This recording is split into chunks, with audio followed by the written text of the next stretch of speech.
Hello everyone, welcome to my YouTube channel. आज हम करेंगे क्लास 10th का chapter 5 exercise 5.2 question number first. Okay, तो क्वेश्चन को रीड करते हैं।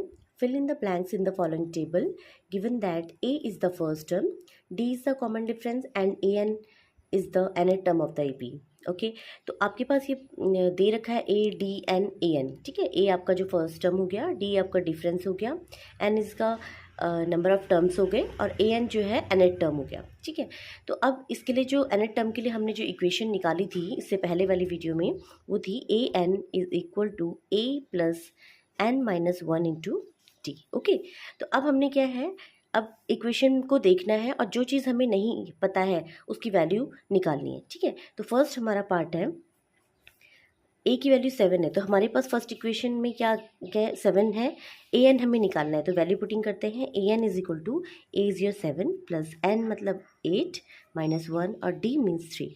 इसको सॉल्व करते हैं, 7 प्लस 8 माइनस 1 7, 7 में से 7 इंटू 3 21 और इसको ऐड करेंगे तो 21 plus 7 that is your 28। Okay, तो वैल्यू पुटिंग आई होप आपको आती होगी। अब हमने क्या करना है, सेकंड क्वेश्चन करना है। सेकंड क्वेश्चन में क्या मांगा हुआ है, डी निकालना है। तो अब हमने सेम इक्वेशन लेनी है और डी की वैल्यू निकालनी है। तो देखिए, ए आपका क्या है, ए एन आपका 0 है। ठीक है, ए आपका क्या है -18। आप इस इक्वेशन को देखेंगे और यहाँ से वैल्यू पुटिंग करेंगे, प्लस एन आपका 10 है माइनस 1 इंटू डी आपने निकालना है। ठीक है, अब देखो 18 उधर जाएगा तो प्लस 18 हो जाएगा, 10 माइनस 1 9 हो जाएगा, तो 9 डी की वैल्यू आ जाएगी 18/9 दैट इज़ योर 2। ओके, तो डी की वैल्यू कितनी आ गई, 2 आ गई। थर्ड क्वेश्चन क्या बोलता है, थर्ड क्वेश्चन है आपको ए निकालना है और बाकी वैल्यूज हमें दे रखी हैं। तो देखिए, ए एन हमें दे रखा है -5, ए आपने निकालना है प्लस एन है आपका 18 माइनस 1। आप इस इक्वेशन को देखेंगे और वैल्यू पुटिंग करेंगे, 18 माइनस 1 इंटू डी की वैल्यू है -3 विथ साइन रखेंगे, तो -5 is equal to A plus 18 minus 7 17 into -3। ठीक है, -5 is equal to a minus plus minus minus 17 3 जा 51।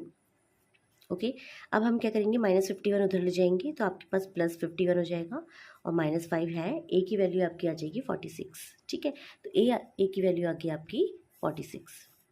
आई होप यहाँ तक आपको समझ में आ रहा होगा।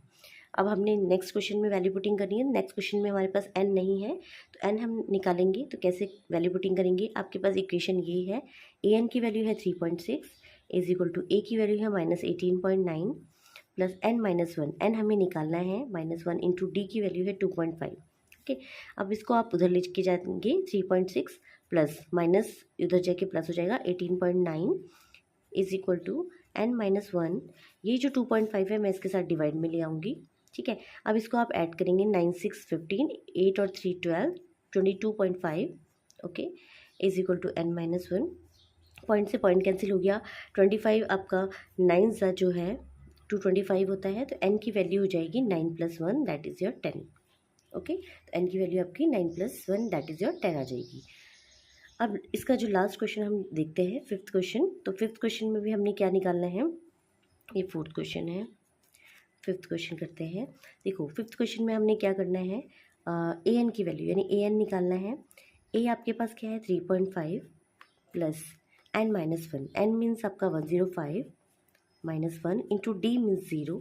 देखिए, कोई भी टर्म देखो, 0 इसके साथ मल्टीप्लाई में है, आई मीन डी इसके साथ मल्टीप्लाई में है, तो ये पूरा 0 हो जाएगा। इस टर्म को पूरा ही 0 करेंगे तो ए एन की वैल्यू आपके पास आ जाएगी 3.5। आई होप आपको यहाँ तक ही क्वेश्चन समझ में आ गए होंगे।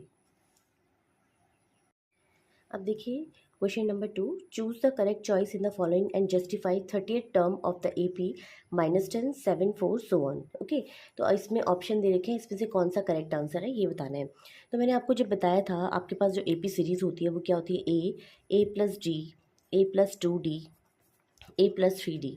तो हम क्या देख रहे हैं, अगर फर्स्ट टर्म ए है तो सेकंड टर्म ए प्लस डी है, थर्ड टर्म ए प्लस 2D है, फोर्थ टर्म ए प्लस 3D है।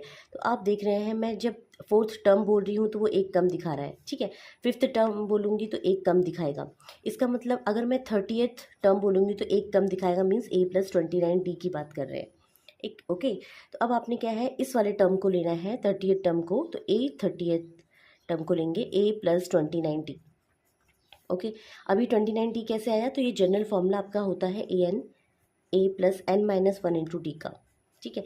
एन आपका यहाँ पे 30 है, 30 में से 1 जाएगा 29 आ जाएगा। तो डायरेक्टली ही आप जब भी 38 टर्म बोलेगा तो आप हमेशा एक कम लेंगे, 28 टर्म कम बोलेगा तो 27 लेंगे, तो मीन्स आप एक कम करके लेंगे, ठीक है। तो अब देखिए ए की वैल्यू कितनी है, -10 है, प्लस 29 इंटू डी। अब डी कैसे निकलेगा, डी हमारे पास निकालने के लिए 7 माइनस 10 होता है, ठीक है, क्योंकि आप सेकेंड टर्म में से फर्स्ट टर्म को माइनस करते हैं। तो अब देखिए क्या आएगा, -10 plus 29, 7 minus 10 that is your -3। अब सॉल्व करते हैं, -10 माइनस 3 9 जा 27, 3 2 जा 6 2 जा 8, तो आपके पास आ जाएगा 97। ओके, एक मिनट, ये माइनस नहीं है, ये प्लस में ही है, ओके, प्लस में ही है। तो ये आपका हो जाएगा 10 माइनस 87 दैट इज़ योर -77। तो 30th जो टर्म होगा वो 77 होगा। ओके, आई होप आपको ये क्वेश्चन समझ में आ गया होगा। तो आपने 30th टर्म निकालना है, तो ए प्लस 29D की बात करें तो डायरेक्टली ही आप इस इक्वेशन को लिखेंगे। अब नेक्स्ट क्वेश्चन देखते हैं, नेक्स्ट क्वेश्चन से आपको और इजी लगेगा। देखियो 11th टर्म बोल रहा है, तो इट मीन्स हमने ए प्लस 10D निकालना है, तो A11 is a plus 10D, ठीक है। तो ए हमारे पास क्या है, -3 है, प्लस 10, डी की वैल्यू कितनी होती है, सेकंड टर्म में से फर्स्ट टर्म को माइनस करेंगे, ठीक है। अब इसको सॉल्व करते हैं, तो -3 प्लस 10 -1/2 प्लस 3, ओके। एलसीएम लेते हैं, -3 प्लस 10, इसको सॉल्व करेंगे, 3 2 जा 6, 6 में से 1 जाएगा 5/2, ओके। तो 2 5 जा 10, तो -3 प्लस 5 5 जा 25, तो आपके पास जो आ जाएगा 22 आ जाएगा, ठीक है। तो ए 11th टर्म जो होगा आपका 22 होगा। ए 38th टर्म हमारा -77 आया और ए 11th टर्म हमारा 22 आया, तो आपके जो है करेक्ट आंसर ये होंगे। आई होप आपको ये दो क्वेश्चन समझ में आ गए होंगे। Thanks for watching.